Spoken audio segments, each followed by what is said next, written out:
Right. Today we're taking a look at section 8.3, graphing reciprocal functions.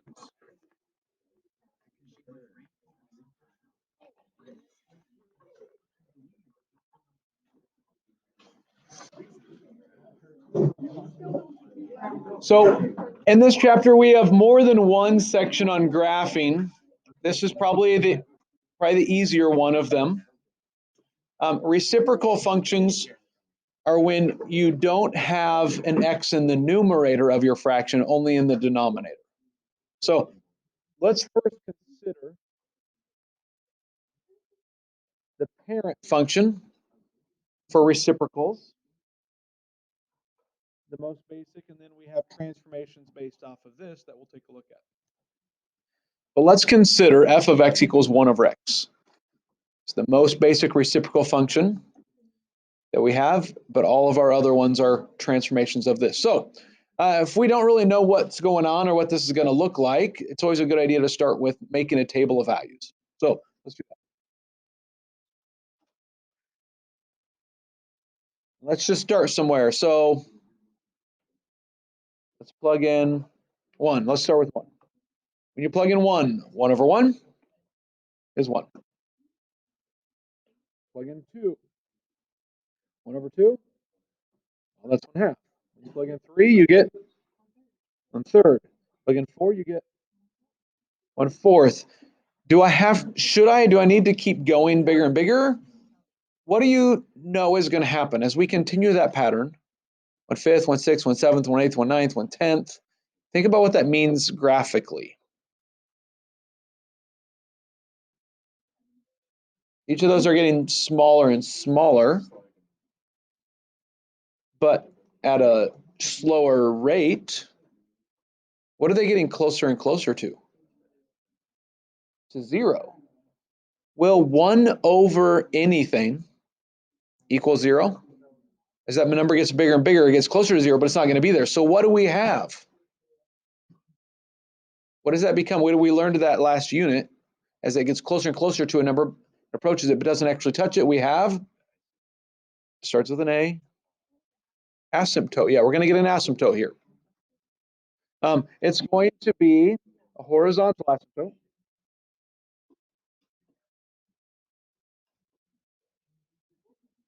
At f of x equals 0. We know that we can recognize that that's going to happen here. Let's consider going the other direction. So if I work backwards from 1, maybe I go to 0. What happens when I plug in 0? It's undefined, right? Can you graph that? No. What if you went to the left of 1? Is that okay? Yeah. When it doesn't work 0, that's actually another asymptote. That force is another asymptote. If x is 0, that's a vertical line. So we have a vertical asymptote at x equals 0. So we actually, in this section, have horizontal and vertical asymptotes at the same time. So let's go to the left of 0. Let's try -1. When I plug in -1, 1 over -1 is -1. When you plug in -2, 1 over -2 is -1/2.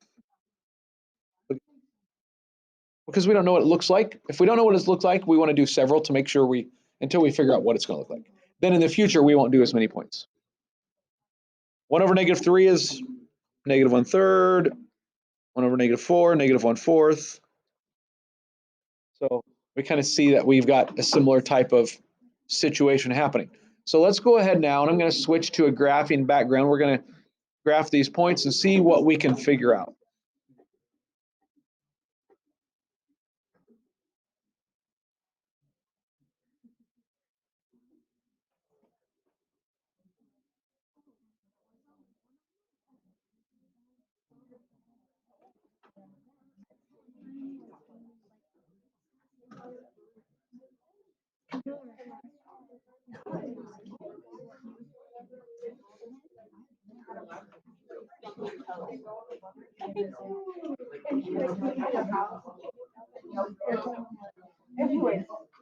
Get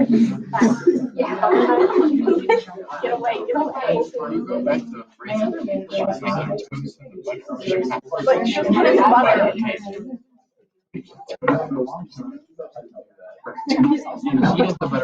Okay, so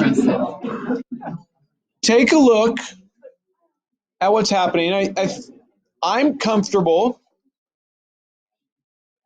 as we move to the far extreme right and the extreme left that I see what's happening, but it's kind of a question of what's happening there in the middle.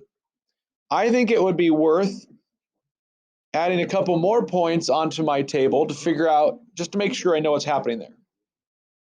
So I'm going to add to our table. Let's try 1/2. What's 1 over 1/2? 1 over 1/2. 1 divided by 1/2. It's 2. So we get 1/2, 2 as an ordered pair. Then what's going to happen? Whoops. What's going to happen if we do 1/3? 1 over 1/3 is 3.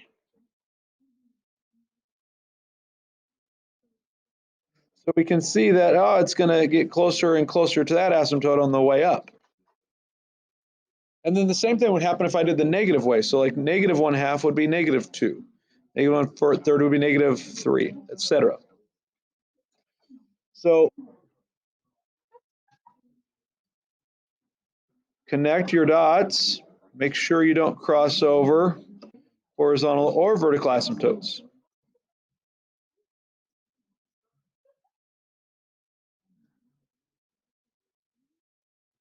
I didn't like that one. I'm going to try that again.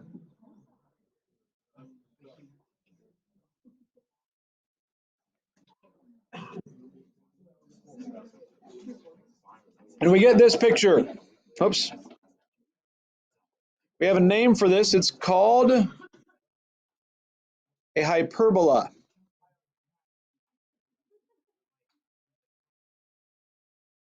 That's called a hyperbola. Each one of those pieces is called a branch of the hyperbola. So there are 2 branches of that hyperbola. That's what our reciprocal functions are going to look like.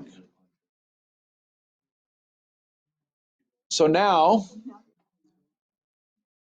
taking what we just observed there and what we already know about transformations, let's see what we can come up with on some other graphing problems.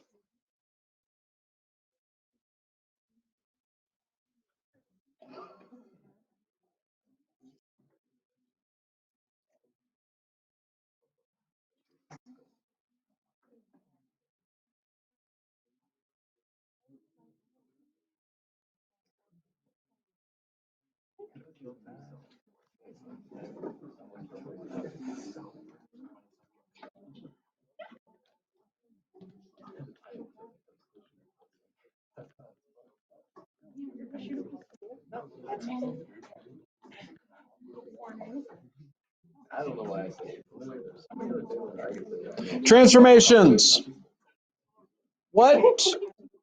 Knowing what we know from other transformations, look at that 3 at the very end. So that's plus 3 at the end. What is that going to do to my hyperbola? How is it going to shift it? It is going to go up 3. What is the 2 going to do? Left 2. We have H's and K's, just like we did before. In fact, I can give you the general form.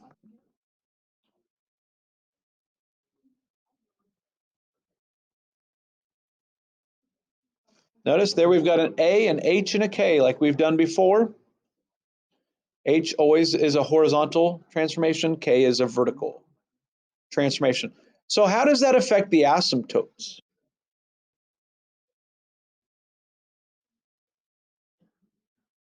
If we shift up 3, if you shift up, does that affect your horizontal line or your vertical line? If you take a horizontal line and you shift the line up 3, does the line move? Yes. If you take a vertical line and shift it up, does it move? Or is it different? Does it change? No, it's the exact same line. So an up 3 does not affect a vertical asymptote, it affects the horizontal asymptote. So therefore, we know that that K value is going to affect the horizontal asymptote. Meanwhile, the H value, the left-right value, is going to affect your vertical asymptote. It's left 2, so that's a negative 2. So I can come up here and add that in for my general form. Horizontal asymptote, f of x equals whatever your K is. Vertical asymptote, oops, x equals whatever your H is. Remember, it's the opposite sign though. There's kind of some of our rules.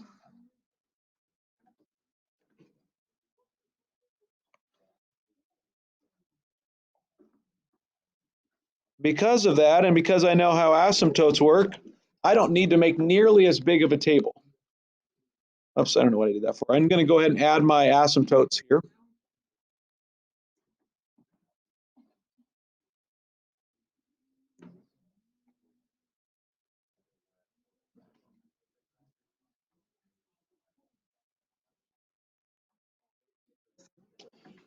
When I go to graph my hyperbola,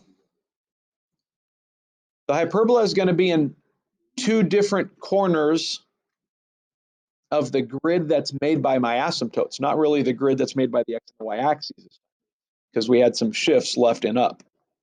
So let's go ahead and make our table of values now.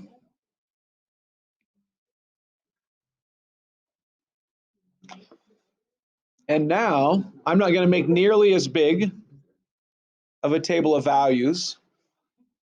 I want to make sure I see both branches of the hyperbola. That's what I need to make sure of.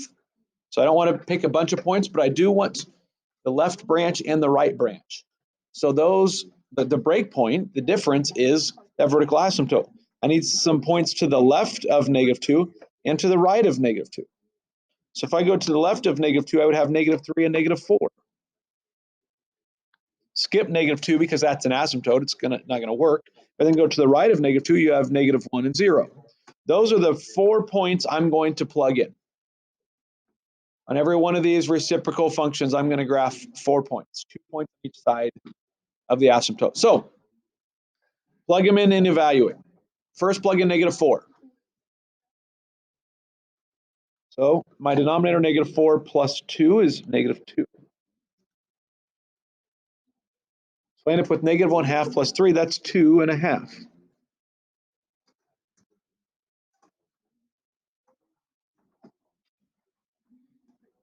Next, I'll plug in -3,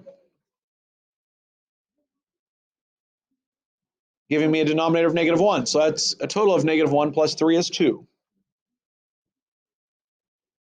Next, I plug in -1. My denominator becomes +1. 1 plus 3 is 4. Plug in 0. I get 3.5.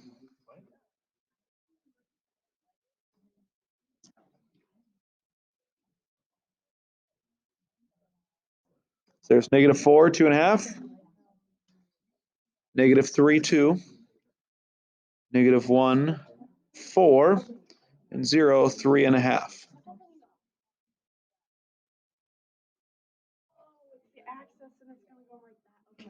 So there's where those points end up.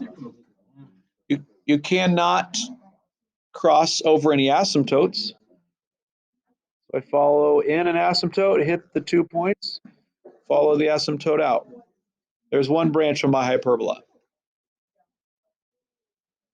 Follow the asymptote in, hit the 2 points, follow the asymptote out. There is my hyperbola.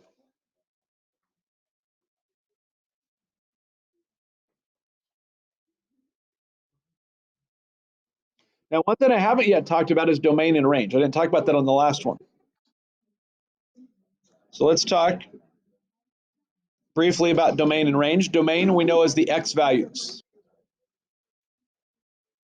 This graph goes forever to the left and to the right, but there's that hole where there's the asymptote.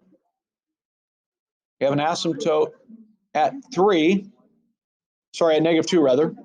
So I can't include that. So here's what I could say. I could say, oh, here. All real numbers except negative 2. Range, everything except for 3.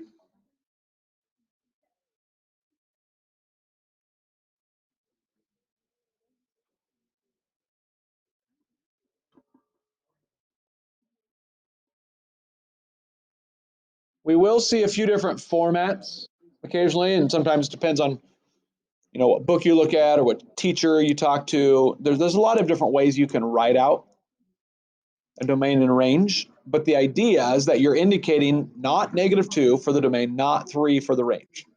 It's kind of the most significant piece of that. One last graph, and then we're done for the day.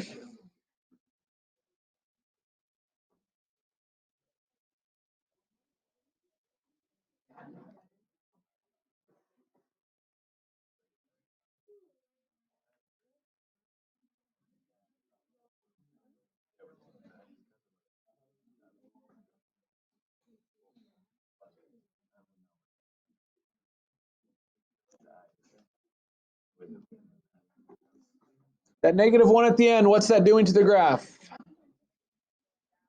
Down 1. The 2 in the denominator, what's that doing?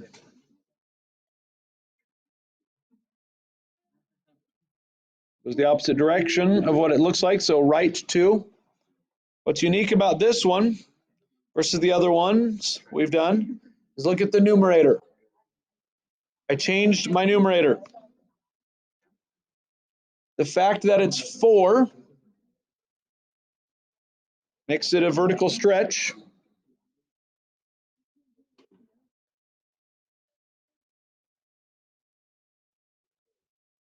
And the fact that it's negative makes it reflected. It's actually reflected across an asymptote. We're just going to leave it at reflected. Don't have to worry about that piece of it.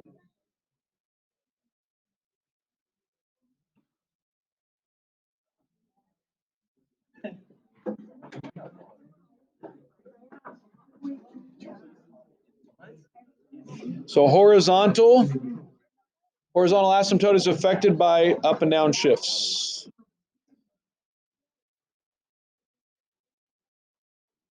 Vertical is affected by right and left shifts. So it should be a positive 2, not a negative 2.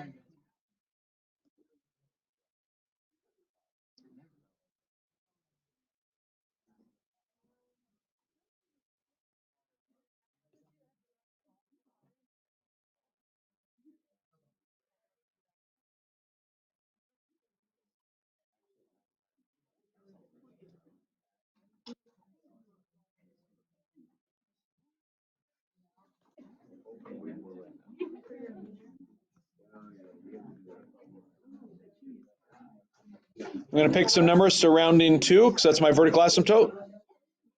0, 1. Skip over 2, go to 3 and 4. If you plug in 0, we get negative 4 over negative 2 minus 1. That's 2 minus 1 is 1. Plug in 1. 4 minus 1 is 3.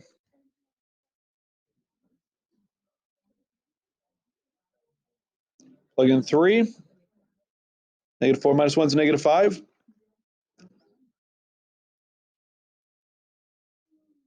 Negative 2 minus 1 is negative 3.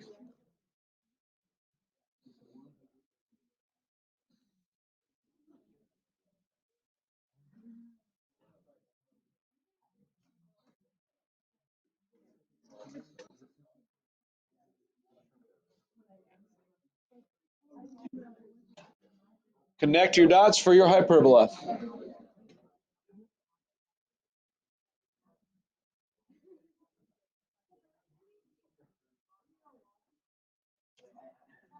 I did mark 0, 0. I'm sorry. I think I went off of my asymptote instead of off of the actual axis. I got to back up here. All right, let's try that again. 0, 1 will be right there.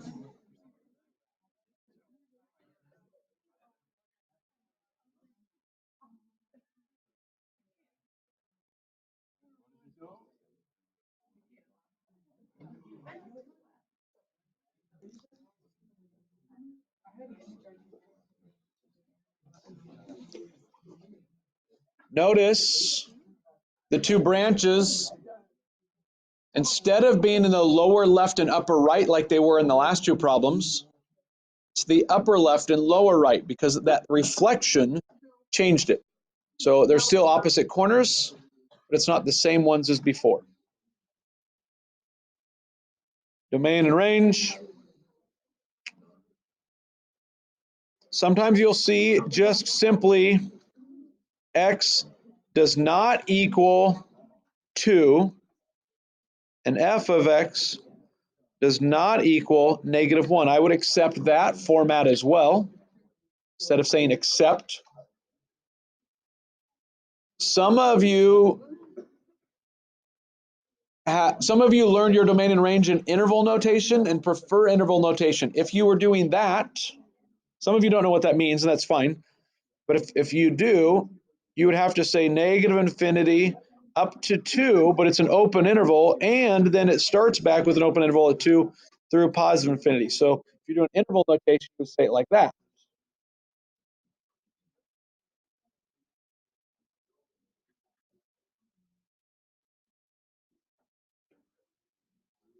And that concludes today's notes.